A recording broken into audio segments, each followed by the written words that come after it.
নমস্কার, শুরু করছি আপনাদের প্রত্যেকের মনোগ্রাহী অনুষ্ঠান ভাগ্যভাষার ও আপনি। এই অনুষ্ঠান একটি জ্যোতিষ কেন্দ্রিক অনুষ্ঠান, আর জ্যোতিষ হচ্ছে সেই জায়গাটা যেখানে আমাদের কোনো সমস্যা হলে, মানে আমাদের এমন কিছু সমস্যার সমাধান করতে পারে যেই সমাধানগুলো আমরা কিন্তু কোনো ডক্টরের কাছে গিয়ে পাই না, কোনো অ্যাডভোকেটের কাছে গিয়ে পায় না, কোনো স্কুল টিচারের কাছে গিয়ে পায় না। কারণ সেই সমস্যাগুলো হলো গ্রহ কবলিত সমস্যা, যেগুলো আমাদের জন্ম লগ্ন থেকে আমরা ধারণ করছি, এবং একমাত্র জ্যোতিষী পারে সেই জায়গাটা সমাধান করতে। এবং আপনারা যদি বলেন যে এখন তো আমরা গুগলসে অনেক কিছু পাচ্ছি, সেখান থেকেই তো আমরা সমাধান পেয়ে যেতে পারি, আমি বলবো অবশ্যই গুগলসে আপনারা জ্যোতিষ সম্বন্ধে অনেক তথ্য পাবেন, কিন্তু এই অনুষ্ঠানে যে সূক্ষ্মাতি সূক্ষ্ম জায়গাগুলো পান সেই জায়গাটা কিন্তু গুগলস কখনো অ্যাপ্লাই করতে পারে না। কারণ জ্যোতিষশাস্ত্র অনেকটাই অ্যাপ্লিকেশনের ওপর নির্ভর করে থাকে, আর সেই কারণেই একজন বুদ্ধিমান জ্যোতিষ ব্যক্তিত্বের প্রয়োজন, একজন শিক্ষিত জ্যোতিষ ব্যক্তিত্বের প্রয়োজন। এবং এই অনুষ্ঠানে যিনি থাকেন আচার্য ভাস্কর, তিনি যেমন বংশ পরম্পরায় জ্যোতিষ ও তন্ত্রের সাথে যুক্ত, সাথে কিন্তু একজন উচ্চশিক্ষিত জ্যোতিষ ব্যক্তিত্ব। আজকের অনুষ্ঠানে আপনাদের জন্য উপস্থিত, প্রথমে স্বাগত জানাই। নমস্কার। নমস্কার দর্শক বন্ধু, অনুষ্ঠানে আপনাদের সাদর আমন্ত্রণ জানাই। দীপান্বিতি একটা প্রথমে কথা বললো যে একমাত্র জ্যোতিষীরাই পারে, এখানে আমার একটা আপত্তি আছে যে একমাত্র জ্যোতিষীরাই পারে এরকম না। আপনার সমস্যা যদি হয় জ্যোতিষীরা পারতে পারে, কিন্তু একমাত্র জ্যোতিষীরাই পারে এরকম ব্যাপারটা এরকম নয়। আমি বলছি সেটা ওই সমস্যাটা কিন্তু কোনো স্কুল টিচারের কাছে গিয়ে গার্জিয়ান যদি বলে, সে কিন্তু পারবে না সমাধান করতে। সব থেকে বড় সমাধান কি করতে পারে প্রবলেম, সেটা হচ্ছে যে আপনি নিজে যদি আপনার এক্সপেকটেশন, আপনার প্রত্যাশাকে যদি নিচে রাখেন, আপনি মনকে যদি বোঝাতে পারেন যে যেটা পাচ্ছি সেটাতে আমি খুশি, তাহলে দেখবেন সমস্যাগুলো আসছে না। এবং তখন আর জ্যোতিষী, উকিল, ডাক্তারটা আলাদা স্বাস্থ্যের ব্যাপার, যে কোনো কারোর কাছে আর ছুটতে হচ্ছে না, দৌড়তে হচ্ছে না। তো আমি কি চাই আর আমার কি আছে, এইটার মধ্যে ব্যালেন্স করে চলতে পারাটা কিন্তু একটা খুব বড় বিচক্ষণতা। কে আছেন বলে বলুন, কে আছেন? নমস্কার। নমস্কার, আমি মেচেদা থেকে বলছি, বর্ণালী হালদার। মেচেদা থেকে বর্ণালী হালদার। হ্যাঁ। আচ্ছা, কার ব্যাপারে জানবেন? আমার মেয়ের ব্যাপারে জানবো। মেয়ের নাম বলুন। পারমিতা হালদার। পারমিতা হালদার। হ্যাঁ। ডেট অফ বার্থ বলুন। ডেট অফ বার্থ, জন্ম সময়, জন্ম তারিখ। 1995। কি বলছে? কি 95 আগে বলুন, মাস আর তারিখটা বলুন। 24/9/1995। আচ্ছা, 24শে সেপ্টেম্বর 1995। সময় বলুন। সময় 7টা, সকাল 7টা। আচ্ছা, আর জন্মস্থান? মেচেদা। আচ্ছা, সাথে থাকুন। আচ্ছা, আমি প্রথমে বলি যে জন্মবারটা ছিল, স্ক্রিনটা একটু দেখাতে বলবো। জন্মবারটা ছিল রবিবার, তো রবিবার ছিল, সিংহ রাশি, কন্যা লগ্ন, এখন ধাইয়া চলছে শনির, আর উত্তর ফাল্গুনী নক্ষত্র। আমি ছকে যাই, ছকে গেলে আমি বুঝতে পারবো।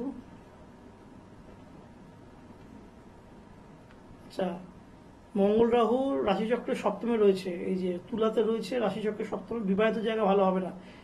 ঠিক আছে, আমার যা দেখানো হয়ে গেছে, ইয়ে হতে পারে। যেটা জিজ্ঞেস করছি সেটা হচ্ছে বিবাহিত জীবন খারাপ, কোন রকম প্রবলেমটিক হয়েছে বিবাহিত জীবন? হ্যাঁ কি নাতে উত্তর দিন। এখন মেয়ে আমাদের বাড়ি। হ্যাঁ কি নাতে উত্তর দিন। বিবাহিত জীবন প্রবলেমেটিক, হ্যাঁ কি না? বিয়ে প্রথম ঠিক ছিল, পরে বিগড়েছে বা পরে খারাপ হয়েছে, এরকম কোনো ব্যাপার হয়েছে?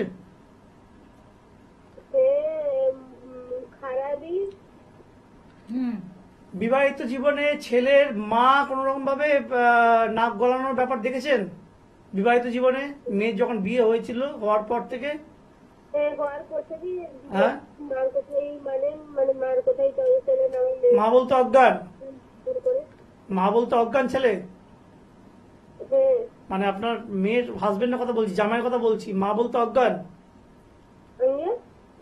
মায়ের কথা খুব শুনে চলে আপনার জামাই? জোরে বলবেন, শুনতে পাচ্ছি না ভালো করে। হ্যাঁ, আপনি যেখানে কথা বলছেন সেটা সবার শোনার দরকার। আপনি যেখানে দাঁড়িয়ে কথা বলছেন একটু সরে আসুন, ফাঁকা জায়গার দিকে সরে আসুন। আচ্ছা, আমাকে একটা জিনিস বলুন, সেটা হচ্ছে যে আপনার মেয়ের যে পারিবারিক জীবন, সেখানে কোন রকম ভাবে মা সবকিছুর মধ্যে ঢুকতে চায় বা সবকিছুর মধ্যে নাক গলাতে, এরকম কোনো ব্যাপার হতো কি? মেয়ে হচ্ছে তো সেইটা, সেই জন্য আমার মেয়ে আমাদের বাড়িতে এসে আছে। আচ্ছা, মেয়ে এখন তার মানে শ্বশুর বাড়ি থেকে চলে এসেছে, আপনার বাড়িতে আছে, তাই তো? হ্যাঁ, হ্যাঁ। মানে মেন সমস্যাটা এখানে ছেলের মা। ছেলের Clear? মাটা আর জামাইও আপনাদের মেয়ে যে চলে এসেছে, মেয়ের গয়নাপত্র এগুলো সব কোথায় আছে? সব তাদের বাড়িতে কিছুই দেয়নি। কিচ্ছু দেয়নি তো? না, আচ্ছা, ছেলের আচরণ কেমন ছিল? ছেলে কি করতো? আপনার মেয়ের সাথে আচরণ কেমন ছিল? মানে প্রচুর মদ খায় আর মানে প্রচুর মানে গায়ের পড়তো, মানে কি করতো? মানে প্রচুর মদ খায় যে গায়ের পড়তো, ইয়ে করতো, কি করতো? গায়ে হাত তুলতো? গায়ে মানে কি বলবো, একটা খারাপের মতন আচরণ করতো। মানে সেন্ট, মানে গায়ে সেন্ট কিরকম একটা এসে নাক দিয়ে ইয়ে করতো। কি নাক দিয়ে কি করতো? গন্ধ শুকতো? হ্যাঁ, কি মানে এটা এটা নতুন নয়, এই জিনিসটা আমার কাছে এসছে। হ্যাঁ, এই যে বলছে না যে ছেলের নাক নাক দিয়ে গন্ধ শুকতে করতো, মানে ছেলে অলরেডি তন্ত্রের দ্বারা বশীভূত মায়ের দ্বারা, যার ফলে ও তার ওয়াইফকে ততক্ষণে সন্দেহ করতে শুরু করেছে এবং সে গন্ধ শুকছে বা ইয়ে করছে, যাচাই করছে যে ওয়াইফ ঠিক আছে কিনা, ঠিক ঠিক মহিলা কিনা বা ইয়ে কিনা। এইভাবে জায়গাটাকে বিগড়েছে। তো এই আপনার শাশুড়ির সাথে যদি, মানে আপনার মেয়ে শাশুড়ির সাথে যদি আপনার মেয়ে জামাই ঘর করে, তাহলে কিন্তু এই ঘর টিকবে না। সবার আগে শাশুড়ির থেকে আলাদা হয়ে জামাই এবং মেয়েকে কিন্তু আলাদা ঘর করতে হবে, নাহলে কিন্তু জামাই মাথা যেটা আছে না, ব্রেনটাকে পুরো একদম মানে কি বলবো, পুরো নিজের মতো কবজায় নিয়ে নিয়েছে, যার ফলে কি হয়েছে, ছেলে এরকম ভাবে আচরণ করছে এবং মেয়েকে আজকে নিজের বাপের বাড়িতে বসে থাকতে হচ্ছে। বুঝতে পারছেন? হ্যাঁ, তো এটার প্রতিকার তো হবে, প্রতিকার যেটা করতে হবে সেটা আমি বলছি, তুলসী গাছের মাটি, তুলসী গাছের মাটি, জামাই মেয়ের ছবি, শাশুড়ির ছবি, হ্যাঁ, আর যদি পারা যায় শাশুড়ির যদি কোনো ব্যবহার করা যদি কাপড়ের অংশ বা জামাইয়েরও যদি কাপড়ের অংশ যদি পাওয়া যায় খুব ভালো হয়, না পাওয়া গেলে আরো কষ্ট করে প্রতিকার করতে হবে আর কি, কেউ যদি পাওয়া যায় খুব ভালো হয়। বুঝতে পারছেন? তো এই জিনিসগুলো ইয়ে করতে হবে, না হলে মেয়ের বিয়ে জায়গাটা, কারণ দেখুন মেয়ের যা ছক দেখছি আমি, তার দ্বিতীয় বিয়ে কিন্তু যোগ নেই, দ্বিতীয় বিবাহে যোগ নেই। যদি এইটা যদি কেটে যায় বা ইয়ে হয়, তাহলে কিন্তু সারা জীবন কিন্তু অবিবাহিতা হিসেবে থাকতে হবে। বুঝতে পারছেন? তো যেগুলো বললাম সেগুলো মন দিয়ে করুন, তা করুন, বা ভালো জ্যোতিষীর কাছে যান, গিয়ে এগুলো মানে সমাধান করার চেষ্টা করুন। ঠিক আছে, আপনি চাইলে উনি আসতে পারেন তো? আপনি তো বললেন আসতে পারেন, সবাই কথা তো বলেন, আসতে পারেন, কিন্তু আমি সবাইকে বলে দিই যে দেখুন দর্শক বন্ধু, আমি কিন্তু কাউকে গ্যারান্টি দিই না, হ্যাঁ, যে 100% গ্যারান্টি। আমি কাগজে অনেককে লিখেছি 99% গ্যারান্টি, সেটা আলাদা কথা, কিন্তু 100% গ্যারান্টি কখনো দিই না। কারণ হচ্ছে এই মানুষ, আমার অন্তত ক্ষমতা নেই কাউকে গ্যারান্টি দিয়ে কিছু ইয়ে করে দেবো, কারণ কালকে আমার কি হবে আমার নিজেরই ঠিক নেই। তো এটা একটা খুব বড় কথা। আর একটা হচ্ছে যে খুব প্রবলেম না হলে, খুব মানে সমস্যা না হলে আমার কাছে না আসাই ভালো, কারণ আমি বেশি ক্লায়েন্ট দেখি না, বেশি জায়গায় যাইও না, 14 জায়গায় চেম্বার করার মতো আমার সময় নেই, কারণ আমার প্রতিকারে কাজ করতে হয় এবং প্রত্যেকটা প্রতিকারের জন্য আমার কিন্তু একটা সিঙ্গেল প্রতিকারের জন্য আমার কিন্তু 25 থেকে 30 দিন মিনিমাম টাইম লাগে। যারা আমার ক্লায়েন্ট, যারা আমার প্রোগ্রাম দেখছেন, তারা এটা জানেন যে আমার প্রোগ্রাম মানে আমার প্রতিকার করতে কিন্তু আমার সময় লাগে, তো সেই সময়টা দিতে হবে। আমি একটা জিনিস, আমি আজকে এই যে হাঁটুর ব্যথায় যারা খুব জর্জরিত, হাঁটুর ব্যথা নিয়ে ভুগছেন, তাদের ক্ষেত্রে আমি একটা টোটকা বলবো, এবং সেটা বলবো, একটু শুনে নিন। একটা মন্ত্র প্রথমে বলছি, ওং নমো মহাদেবী সর্বকার্য সিদ্ধকারিণী জোপাত পুরে ব্রহ্মা বিষ্ণু মহেশ तीनों देवतन मेरी भक्ति गुरु की शक्ति श्री गुरु गोरखानाथ की दुहाई। আরেকবার পড়ছি, ওম নমো মহাদেবী সর্বকার্য সিদ্ধকারিণী জপাত পুরে ব্রহ্মা বিষ্ণু মহেশ तीनों देवतन मेरी भक्ति गुरु की शक्ति শ্রী গুরু গোরখানাথ কি দুহাই। এই মন্ত্র আমি অনেক বাইরে মানে সাধনা করা মানুষদের কাছ থেকে জেনে তয় বলছি। এই মন্ত্র যদি যে কোনো অমাবস্যার দিন যদি পূর্ব দিকে মুখ করে 108 বার করে যদি প্রদীপ জ্বালিয়ে, প্রদীপে আলো শুধু জ্বলবে, অমাবস্যার দিন একটা ঘরের মধ্যে বসে পূর্ব দিকে মুখ করে প্রদীপে আলো জ্বালিয়ে যদি 108 বার করে যদি জপ করা যায় 1 মাস, তাহলে কিন্তু হাঁটুর ব্যথা কিন্তু কমতে কিন্তু পারে। এবার কথা হচ্ছে যে আপনি প্রশ্ন করতে পারেন যে একটা মন্ত্র উচ্চারণ করার ফলে আমার হাঁটুর ব্যথা সেরে যাবে, যেখানে ডাক্তার ঠিক করতে পারছে না। কথাটা ঠিকই, একটা মানুষের ইউরিক অ্যাসিডের যে ব্যথা হয় সেই ইউরিক অ্যাসিডের সেই মানে একটা ছেলের যেটা রেঞ্জ থাকে সেটা হচ্ছে 2.5 থেকে 7 mg পার ডিএল, আর মেয়েদের হচ্ছে 2.4 থেকে 6 mg পার ডিএল। এর থেকে বেশি হলে তখন কিন্তু ইউরিক অ্যাসিড ব্যথা মারাত্মকভাবে চাপে চেপে ধরে। কিন্তু যখন দেখা যায় যে কোনো ডাক্তারি ওষুধ বা ইয়েতে কাজ হচ্ছে না, তখন বুঝতে হয় যে বাইরে থেকে কারোর দ্বারা কোনো ক্ষতি করা হয়েছে যার ফলে এই জিনিসটা হচ্ছে। সেক্ষেত্রে কিন্তু এই মন্ত্রের যে ভাইব্রেশন, এই মন্ত্রের যে ভাইব্রেশন, সেই ভাইব্রেশনটা কিন্তু একটা ম্যাজিকের মতো কাজ করে, তখন কিন্তু ব্যথাটা কমতে সাহায্য করে। আমি এটা বলছি না যে মন্ত্র পড়লে ব্যথা গায়েব হয়ে যাবে, কিন্তু সাহায্য করে কমতে। ভালো করে বুঝুন, কমতে সাহায্য করে। এই পৃথিবীতে কোনো কিছু অলৌকিক বলে কিছু নেই যে আমি এটা করলাম ফুস মন্ত্র করে দিলাম হয়ে গেল, ব্যাপারটা এরকম নয়। কিন্তু কমতে সাহায্য করে। সবকিছু জিনিসকে যদি লজিক এবং সায়েন্সের নজর থেকে যদি দেখা যায়, তাহলে কিন্তু সেটার সমাধান কিন্তু পাওয়া সম্ভব। কি আছেন ফোনে দেখে নেবো। বলুন কে আছেন। হ্যালো, হ্যাঁ নমস্কার দাদা, আপনাকে নমস্কার। নমস্কার। আমি মুর্শিদাবাদ থেকে বলছিলাম, বলুন। আমার নিজের ব্যাপারে একটু বলার ছিল। ডেট অফ বার্থ বলুন। বলুন। ডেট অফ বার্থ হচ্ছে 25 জুন 2002। হুম। হ্যাঁ, 25 জুন 2002, আর মুর্শিদাবাদেই জন্ম। সময়টা বলুন। সন্ধ্যা 6:35। আচ্ছা, ছোট আপনার সন্ধি জন্মস্থান মুর্শিদাবাদ। মুর্শিদাবাদ। ধরুন।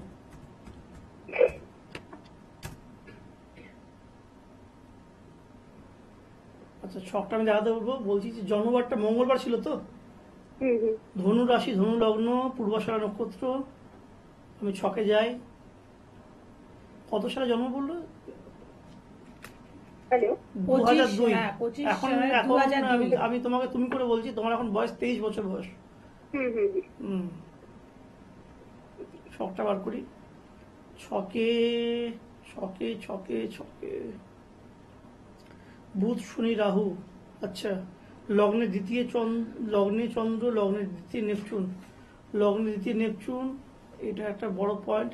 1 2 3 4 5 6 ষষ্ঠে বুধ, শনি, রাহু, সপ্তমে রবি, মঙ্গল, বৃহস্পতি।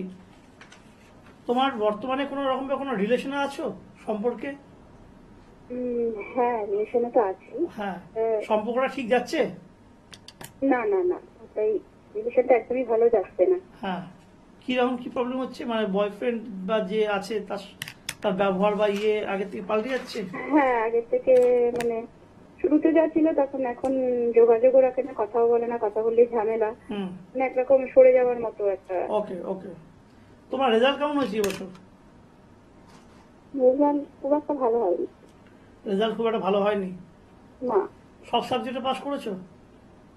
না না। কোনো একটা দুটো সাবজেক্টে ইয়ে হয়েছে? কি নিয়ে পড়ছো তুমি? কি নিয়ে পড়ছো? আমি নার্সিং ফিল্ডে আছি, আচ্ছা। বিএসসি নার্সিং করছি। তুমি যে এরকম জীবন যাপন করো, তো তোমার বাবা মা তোমাকে বকেন না বা কোনো শাসন করেন না?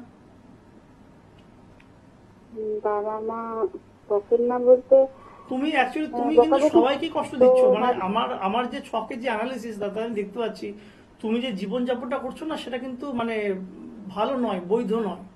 এতে কিন্তু মানে তুমি নিজের তো ক্ষতি ডাকছোই, এবং তোমার বাবা মাকে যথেষ্ট কষ্ট দিচ্ছ। তো আমি সেই জন্য জানতে চাইছি যে তোমার বাবা মা তোমাকে বকে না, শাসন করে না? হ্যাঁ বকাবকি তো করে। আগের বছরও ঠিক না, এই 10-11 মাস যখন প্রিপারেশন নিয়েছিলাম, তো বাবা মা তারপরে আর বকা ছেড়ে দিয়ে কি করতে গেছিলে? সুইসাইড বাহ, তাহলে সব ডিসকাশনই শেষ, সব আলোচনায় শেষ। বাবা মাকে একটা জায়গা থেকে মেরে দিয়েছো যে কিছু করতে বলবে, আমি এই করতে যাব। এইটা ভালো না। মানে এটাতে আলটিমেট কিন্তু তোমার বাবা মাকেও তুমি তাদেরকে কষ্ট দিচ্ছ, এবং তুমি তোমার নিজের জীবনটাকেও কিন্তু একটা কাঁটাময় জীবন করে তুলছো। এর ফল তুমি পাবে কিন্তু পরবর্তীকালে। জীবনটাকে কিন্তু মানে ঠিক দিকে নিয়ে চলো, না হলে কিন্তু অনেক অনেক প্রবলেম আসবে। তোমার এই বয়ফ্রেন্ড বা এগুলো নিয়ে কিন্তু জীবন চলবে না। জীবনে মানে কেরিয়ার তৈরি করতে হবে, ভালো ছেলের সাথে সম্পর্ক রাখতে হবে, এবং বাবা মায়ের কথা শুনতে হবে। তুমি যেটা করছো না, বাবা মাকে ব্ল্যাকমেল করছো, যেটাকে বলে ইমোশনাল ব্ল্যাকমেল, এবং এটার ফলে কিন্তু খুব খারাপ করছো। আর তোমার পড়াশোনা করে বড় হওয়ার ইচ্ছা আছে? পড়াশোনা তো করছি তো। তা করছো, তাহলে তোমার সব সাবজেক্টে পাস করছো না কেন? বড় হওয়ার ইচ্ছে নেই তার মানে? ঘুমো কটায়? ঘুম থেকে ওঠো কটায়? আমি তো ওই সকালের দিকে ঘুমোই, বিকেল 5টা নাগাদ উঠি। বাহ, সকাল দিকে ঘুমো, বিকেল 5টায় ঘুম থেকে ওঠো। মানে তোমার লজ্জা হয় না যে তুমি যে এই যে এরকম ভাবে জীবনযাপন করছো, তারপর তুমি আশপাশের কাছে ফোন করে বলছো যে আমার রিলেশনটা ঠিক যাচ্ছে না। রিলেশনের গুলি মারো, আগে তুমি তোমার জীবনটাকে দেখো তুমি কোন দিকে নিয়ে যাচ্ছ। তুমি একদিকে তোমার বাবা মাকে ডিপ্রাইভ করে রেখেছো যে আমাকে যদি কিছু বলো আমি কিন্তু একটা খারাপ স্টেপ নিয়ে নেবো, এটা একটা করে রেখেছো। 2 নম্বর হচ্ছে যে তুমি তোমার সকালবেলায় ঘুমোতে যাচ্ছ, বিকেল 5টায় উঠছো, তোমার সাবজেক্টে তুমি পুরো পাস করছো না, ফেল করছো। তো এইগুলো করার ফলে তোমার কি মানে জীবনটাকে ঠিক দিকে এগোচ্ছে? তুমি কি মনে করো তুমি কি ঠিক দিকে এগোচ্ছ? তোমার বয়ফ্রেন্ড থাকুক না থাকুক আমার সেটা কনসার্ন নয়, আমার কথা হচ্ছে যে তুমি কি আদৌ কি ঠিক দিকে যাচ্ছ? নিজেকে প্রশ্ন করো। আমি প্রশ্ন করছি বলে আমাকে উত্তর দিতে হবে না, সব কথার আমাকে উত্তর দেওয়ার দরকারও নেই। তুমি লাইভে ফোন করেছো, আমি তোমাকে জিজ্ঞেস করছি। নিজেকে একবার আয়নার দিকে তাকিয়ে জিজ্ঞেস করবে যে আমি যা যা কাজ করছি সেটা কি আমি আদৌ ঠিক করছি না ভুল করছি। বাবা মাকে কষ্ট দিয়ে আজ পর্যন্ত আমি এমন কোনো মানুষকে দেখিনি, আমার দেখা একটা মানুষকে আমি দেখিনি যে জীবনে বড় বা সফল হতে পেরেছে। তুমি বাবা মাকে কষ্ট দিচ্ছ, তোমার প্রতিকার তো কিছু করা যাবেই না, করা উচিত নয়। আমার কাছে আসলে আমি তো ফিরিয়ে দেবো। আর যদি আমি জানি যে তুমি কোনো জ্যোতিষীর কাছে যাচ্ছ, তো সেই জ্যোতিষীকে রিকোয়েস্ট করবো যে তোমার যেন কোনো প্রতিকার না করে। তুমি আগে নিজেকে নিজে ঠিক করো, তোমার ঠিক করা তোমার নিজের হাতে রয়েছে। নমস্কার। যাই হোক, তো এখানে যদি মনে হয় যে আমি ফোন করে আমার এই ব্যাপারটা লুকিয়ে যাব এই অনুষ্ঠানে, কিন্তু সেটা লুকিয়ে তো অ্যাটলিস্ট যদি লুকিয়ে যায়ও যদি, তাতে তো আমার কোনো ক্ষতি হচ্ছে না, তাতে নিজেকেই নিজে ফাঁকিটা নিজে মারছে, ফাঁকে পড়তে হচ্ছে। আজকে নিজে যদি যেগুলো লুকিয়ে যাচ্ছে বা যে বলছে না, তাতে আমার কিছু না। এটা একটা 25 মিনিটের প্রোগ্রাম, এখানে আমি দুটো জ্ঞানের কথা বলবো, আপনার শুনবেন, ভালো লাগলে আপনি কেটে দেবেন ফোন, ব্যাস এই হবে। কিন্তু যেটা মেন কথা সেটা হচ্ছে যে বা যিনি নিজের জায়গাটায় খারাপ করছেন তিনি নিজেও বুঝতে পারছেন না যে তিনি কোন খারাপের দিকে এগিয়ে চলেছেন। তাতে কিন্তু আলটিমেট কিন্তু ভালো কিন্তু হবে না, ঠিক আছে? আর সব জিনিস একটা বগলামুখী কবচ বা একটা সিদ্ধেশ্বরী কবচ বা একটা চুনি বা একটা পান্না পড়লে কিন্তু ঠিক হয় না। নিজেকে কিন্তু বুঝতে হবে, নিজের জায়গাটাকে নিজেকে ঠিক করতে হবে। কঠোর পরিশ্রমের কোনো বিকল্প নেই, এবং একটা রুটিন ফলো করে একটা লাইফস্টাইল, একদম লাইফস্টাইল, সবকিছু মানুষের সাথে ব্যবহার, ভালো কথা বলা, ভালো কাজ করা, মানুষের সাথে ভালো ব্যবহার, নিজের কাজের প্রতি অধ্যাবসায়, নিজের কাজের প্রতি এক মনে থাকা, একনিষ্ঠ থাকা, এই সমস্ত কিছু করলে তবে আপনার প্রতিকার হবে। দরকার নেই যে আপনি চুনি পলা পড়লেন বা আপনি একটা কবচ পড়ে নিলেন, দরকার নেই। আর আমি একটা জিনিস বলি যে 23রা অগ্রহায়ণ এবং 23রা পৌষ, এই দুটো তারিখে আমি অমাবস্যাতে পড়ছি এবং অমাবস্যাতে আমি কাজ করব। যারা খুব কঠিন প্রবলেমে পড়ছেন, যারা দিশেহারা, যারা অন্য কোথাও গিয়ে হয়তো সমাধান পাননি, তারা যোগাযোগ করবেন। কারণ আমি বেশি ক্লায়েন্টের প্রতিকার করিও না, কারণ আমার এক একজনের প্রতিকার করতে আমার টাইমও লাগে 1 মাসের মতো কাছাকাছি। তো সেটা বলছি। আর আমি কোনো গ্যারান্টি দিই না, 21 দিন বা 30 দিনের মধ্যে করে দেবো। যখন যাকে যেটা বলবো তাকে সেই ধৈর্যটা যদি থাকে তবেই প্রতিকার করবো, না হলে করতে পারবো না। আর 23রা অগ্রহায়ণ এবং 23রা পৌষ আমি কাজ করব। যারা ইচ্ছুক তারা করবে। চেম্বারের ঠিকানাটা আমি একবার বলে দিই, সেটা যে দর্শক বন্ধু, প্রত্যেক সোম, বুধ, শুক্র আমি দমদমের চেম্বারে বসি। আমার বাড়ি কাম চেম্বার, 12টা থেকে 3টে, আগে থেকে অ্যাপয়েন্টমেন্ট করে আসবেন। হাওড়া ময়দানে আমি বসবো খুব তাড়াতাড়ি, হাওড়া ময়দানে যারা দেখাতে চান দেখাবেন। এছাড়া মেচেদাই আমি যাবো তাড়াতাড়ি, মেচেদাই দেখাবেন। বর্ধমান, দুর্গাপুর, মেদিনীপুর, এই জায়গাগুলোতে আমি করবো। খুব বেশি চেম্বার করি না, কারণ 14 জায়গায় যদি চেম্বার করতে যাই তাহলে আমি আমার নিজের প্রতিকার করার টাইম পাবো না, ঠিক আছে? ফোনে আছেন, বলুন। নমস্কার। বলুন। আমি বলছিলাম হাবড়া থেকে, আমার মেয়ের ব্যাপারে জানবো। মেয়ের নাম বলুন। Saurabhi Ghosh. Saurabhi Ghosh. Date of birth বলুন। 22/6/1997। আচ্ছা, সময়? 10টা 50 রাত্রি। আর জন্মস্থান? 10টা 50 রাত্রি। হ্যাঁ। জন্মস্থান হাবড়া।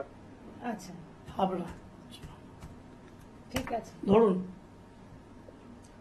সবটা দেখাতে বলবো। জন্মবারটা রবিবার ছিল তো? হ্যাঁ, রবিবার। মকর রাশি, কুম্ভ লগ্ন, উত্তরাষাঢ়া নক্ষত্র। ধরুন ছকটা দেখি।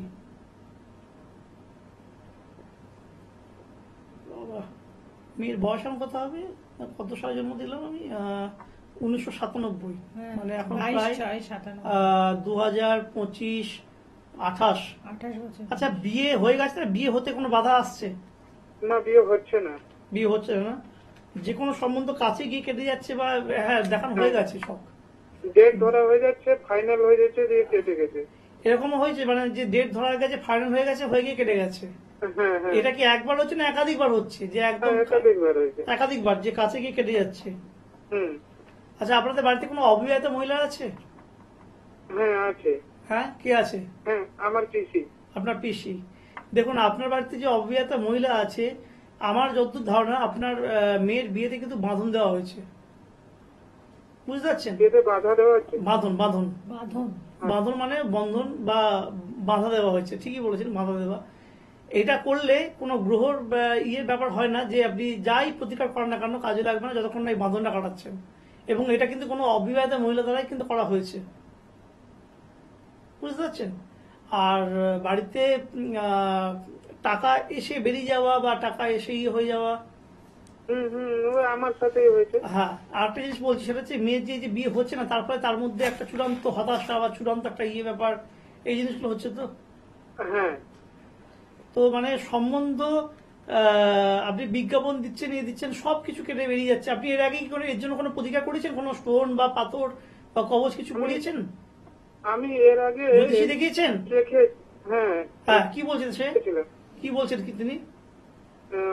উনি তো দিয়েছিলেন কিন্তু কোনো কাজ হয়নি, উনাকে তো আর ফোনে পাচ্ছি না। মনে পাচ্ছেন না? ঠিক আছে, তিনি তার কাজ করে দিয়েছেন, তিনি দিয়েছেন, দিয়ে হয়ে গেছেন তার কাজ, ঠিক আছে। কিন্তু দেখুন, স্টোন বা কবচ বা ইয়েতে করার আগে যেটা আপনাকে মেন রোগটাকে ধরতে হবে। আমি ডাক্তার কাছে গেলাম, গিয়ে বললাম পেটে যন্ত্রণা করছে, তো পেটে যন্ত্রণার জন্য একটা ডটিন এম বা ডটিন ডিএস ওষুধ দিয়ে দিলাম, আমি খেয়ে নিলাম, যন্ত্রণা কমে গেল, এরকম ব্যাপার নয়। যন্ত্রণাটা কি জন্য হচ্ছে সেটা জানা খুব দরকার। আপনার মেয়ের বিয়েতে বাঁধন দেওয়া আছে, এই বাঁধন না কাটালে সারা জীবন এরকম চলে যাবে। এবং এই অবস্থা যদি বিয়ে হয়ও, সেই বিয়ে কিন্তু 6 মাস থেকে 1 বছর বেশি টিকবে না, যে কাজ করা আছে। এবং সেটা অবিবাহিত মহিলা দ্বারা করা আছে, আপনি বলেন আপনার পিসি, সম্ভবত তাই হবে। হ্যাঁ। তো এইটার ইমিডিয়েটলি কিন্তু বাঁধনটাকে কাটান। মেয়ের ব্যবহার করা জামা কাপড়ের অংশ ছোট্ট একটু করে নিয়ে যে কোনো ভালো অ্যাস্ট্রোলজারের কাছে যোগাযোগ করুন। আমার কাছে আসতে হবে এরকম কোনো বাধ্যবাধকতা নেই, ঠিক আছে? ঠিক আচ্ছা আছে। স্যার। নমস্কার। আচ্ছা, ভালো থাকবেন। এবং ওই যে কাজের কথা বলছেন, সেই কাজ যারা করাতে না, চাইছেন, এবার আমার কাছে অনেকে প্রশ্ন করে যে আচ্ছা, খুব তন্ত্রে ক্ষতি করেছে, তো সেটা ক্ষতি করছে, তাদের কোনো খরচা হচ্ছে না। আমি বলি যে দর্শক বন্ধু, তন্ত্রে ক্ষতি করতে কিন্তু খরচ খুব কম। একটা বাঁধন কি বা একটা ইয়ে করতে কিন্তু 1000, 2000, 2000 টাকাতে করা যায়। কিন্তু ভালো কাজ করাতে কিন্তু খরচটা কিন্তু অনেক বেড়ে যায়। ধরুন সাপোজ আমি ল্যাপটপটা দেখাচ্ছি, এই ল্যাপটপটা যদি আমাকে ভাঙতে বলা হয়, আমি এমনি এক্ষুনি ভেঙে ফেলবো, আমার 1 পয়সা লাগবে না। কিন্তু যদি বলে যে ল্যাপটপটা তৈরি করো এখন ভাঙা অবস্থায়, তাহলে আমায় কিন্তু 50,000 টাকার জিনিসপত্র কিনে আনতে হবে এবং তার সাথে ল্যাপটপ তৈরি করার জ্ঞানটা থাকতে হবে। তো এত কিছু নিয়ে তবে কিন্তু আমি ল্যাপটপ তৈরি করতে পারবো। তাই যে কোনো ধ্বংসাত্মক কাজ করা বা খারাপ কাজ করার খরচ বেশি হয় না, তাই করে দেওয়া যায়। ভালো কাজ করতে গেলে আমাদের অনেক কাঠখড় পোহাতে হয়। তো এই ব্যাপারগুলো কিন্তু মাথায় রাখতে হবে যে তন্ত্রের ক্ষতিটা কিন্তু যারা করছে তাদের কিন্তু বেশি খরচ হয় না, তাই তারা কিন্তু এই জিনিসগুলো করে দিতে পারে, ঠিক আছে? এবং সবসময় সে যে নিজেই করবে এমন কোনো ব্যাপার নয়, সে কোনো ভাড়াটে কোনো হাতুড়ে কোনো লোকজন দিয়ে করে দিতে পারে। তো এই ব্যাপারগুলো রয়েছে। আর আমি বলে দিই যে কোন কোন রাশির ক্ষেত্রে তন্ত্রে এফেক্টেড হওয়ার বেশি চান্সেস রয়েছে। দেখুন, মিথুন, কন্যা, তুলা, কুম্ভ। মিথুন, কন্যা, তুলা, কুম্ভ, এই রাশিগুলো চান্সেস হচ্ছে 80%। 80% চান্স হচ্ছে এদের তন্ত্রে মানে গ্রস্ত হওয়া আর মানে অ্যাটাক হওয়া। 2 নম্বর হচ্ছে যে বৃষ, মীন, কর্কট, বৃশ্চিক, এই রাশিগুলোতে 50 থেকে 60% চান্স হচ্ছে এদেরকে তন্ত্রে ক্ষতিগ্রস্ত করা, মানে এরা হবে আর চান্সেসটা। আর মেষ, সিংহ, ধনু, এদেরকে ক্ষতি করার চান্সেসটা কিন্তু কম, কারণ এদের হচ্ছে 20% চান্স আর কি এরা তন্ত্রে ইয়ে হবে। তো এগুলো যদি জানা থাকে তাহলে কিন্তু প্রতিকার করতে কিন্তু সমস্যার সমাধান লাগে না। যারা প্রকৃত সমস্যায় পড়েছেন তারা আসবেন, শুধুমাত্র দেখাবার জন্য বা জোটক বিচার করবার জন্য বা কেমন যাবে না যাবে এগুলোর জন্য আমার কাছে আসবেন না। আপনার সময় নষ্ট, আমার সময় নষ্ট, আপনার টাকা নষ্ট। একদম। আর আসতে যারা চাইছেন অবশ্যই আপনারা আগে থেকে বুকিং করবেন, আর দূরের বন্ধুরা অনলাইন কনসালটেন্সি করুন। প্রত্যেকে ভালো থাকুন, নমস্কার।